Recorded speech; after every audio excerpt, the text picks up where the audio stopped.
Alright, welcome back to another Medieval Dynasty video. Today we're going to be going over the newly released teaser video that supposedly reveals that there's going to be a new map added to co-op mode. Is it only for co-op mode? We don't know. We don't really know anything other than what's shown in the teaser trailer. So what we're going to do is we're going to watch it. Then I'm going to go back and I'm going to throw out the things that I notice. And hopefully everybody else can participate in the comments and we can share our own ideas and see what we think is going to happen with this update and how it comes. But first, let's talk about the roadmap because there's something interesting here about this update. And that being this roadmap. This roadmap consoles was just put out a few months ago or a month ago. I'm not even sure. I can't remember now. And next in line is supposed to be armors, crests, shields, and more. And that's interesting. And then co-op mode is supposed to come out later in 2023. So I'm curious if co-op mode has now come in first to armors, crests, and shields, and armor, crests, and shields have now been put on the back burner. So we'll have to see how that works out. But let's, for now, go into the video and give it a watch.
Okay, so this is interesting. We'll start it from the beginning. And let's talk about it.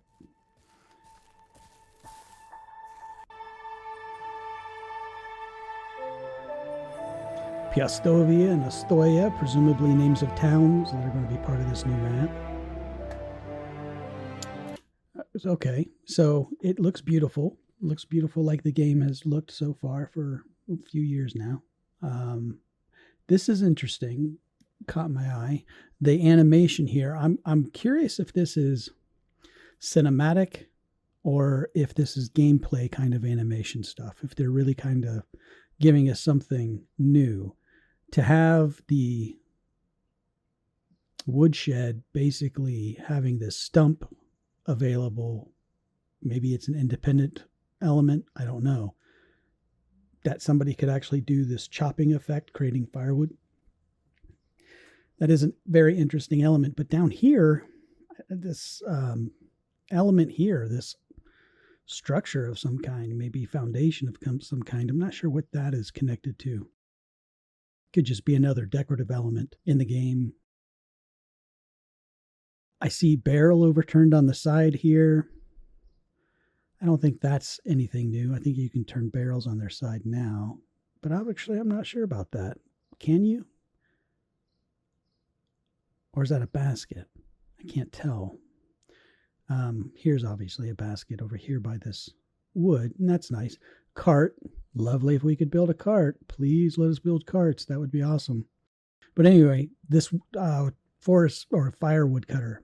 That seems pretty interesting at this point. So that's a curiosity.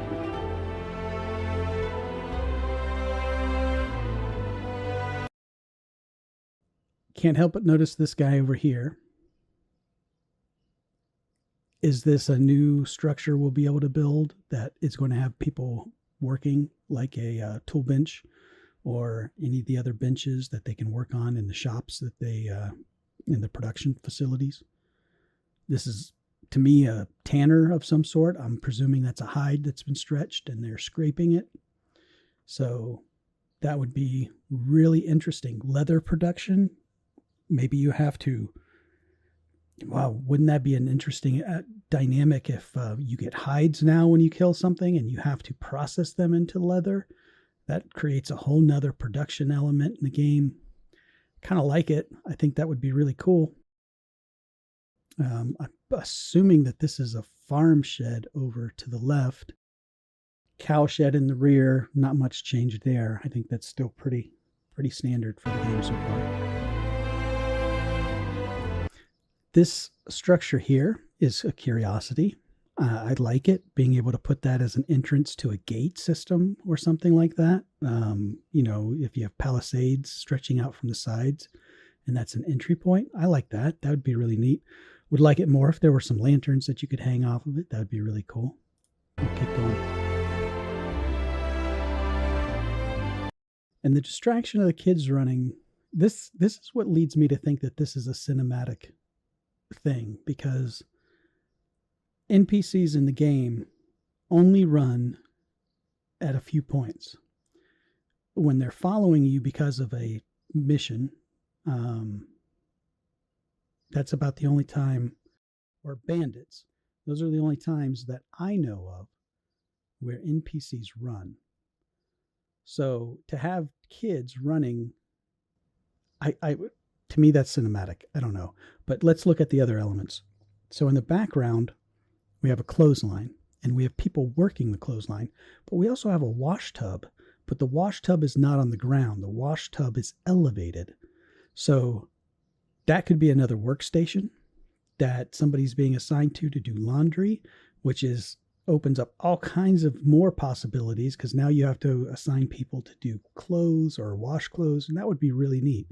That would be a great element, a good job for mothers, honestly, and that may be something that could be implemented into. But I think the more obvious thing here in the background is this palisade that is huge. So you have this exterior wall that you can create to fortify your settlement that has stairs that go up to a rampart of some sort that allows you to walk on, with openings that you could presumably shoot arrows through.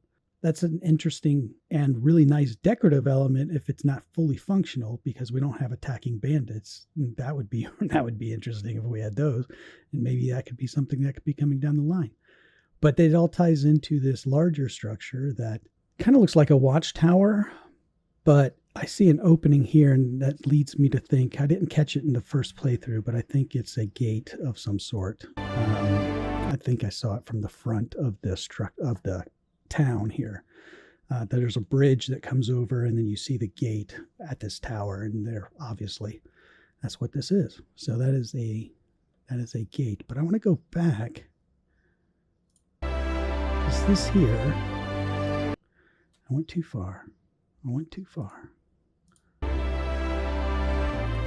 I'll stop it here so we can catch a little bit of it. But this mechanical element, obviously we have gear mechanisms. That is not a well. It looks like it could be part of the well, but there's no roof, and there should be a roof over that if that's the well. So I'm curious as to what that could be, and if that's a new element and possibly a new workstation coming in the game. So this whole thing offers some really interesting curiosities. Volume is really loud. I'm going to drop it down a little bit. So here's that from that opening, that I said when we were coming up and I saw this. So that's interesting. So you have the palisades coming down, the gate built into this structure with a watchtower implemented into it.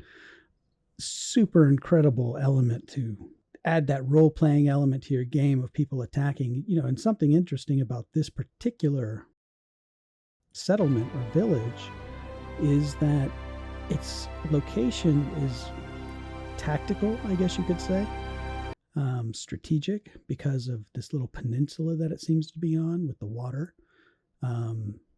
Maybe this is a since it's more fortified than any of the other towns we've seen in the game, maybe this is more of a hub where a noble lives or something to that effect. So I can really see implementation of a lot more story relating to this and allowing you to go here, interact with the people. Just so much more story development because of that reason. Maybe there's a manor lord or something here. I'm not sure. So we'll let it play out and then we'll finish up.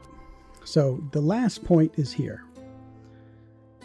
And this being, this tells me that this is a new map with at least 3 other new features to come. I don't think that these are going to be new maps. It could be. I think there's going to be more features being involved, and I think we might have touched on a couple of those here. I'm really looking forward to it. I am not overly excited about the co-op mode. I really feel the game stands on its own as a single-player game. I do understand people that want to have the co-op mode and they want to play with friends. I get it. For me, it's not something that I've desired, but who knows? Maybe it'll change my mind. I'm really excited about these changes. I'm really impressed with RenderCube. Really, really happy that they have continued to update the game. This is a big change from a lot of the games that, release early access on Steam. Usually as soon as they hit the 1.0 release, the developers are done. Maybe there's a bug fix along the way or something, but pretty much they're done at that point. Very few continue, especially smaller companies or developers like RenderCube. They don't continue to update and change and make the game better. And for a game that already stood well on its own, all of these features that I presume are coming soon, because the roadmap for co-op mode is 2023, and we're halfway through that now, so it's not too long until we're going to start seeing these implemented into the game. And that's exciting, and it's great to have a game like this available. So if you have not purchased Medieval Dynasty yet and played it, obviously Steam sales happen. Wait for that, pick it up when it goes on sale. But even if you don't, it's money well spent. I can tell you that. It's money well spent. So I'm going to wrap up this video now. Let's get in the comments below and let's talk about this. What are you guys excited to see based on what they shared in this video? What are you most looking forward to? And what do you think the possibilities are that this video reveals? Let's chat about it. Until next time. And that's going to wrap up this video. I really appreciate you watching it until the end. If you enjoyed the content, please like the video and subscribe to the channel. Of course, you can always ring the bell to get notifications of future videos that are posted. But also, don't forget to participate in the discussion in the comments below, because I genuinely want to hear from you. Again, thank you for watching. We'll see you next time.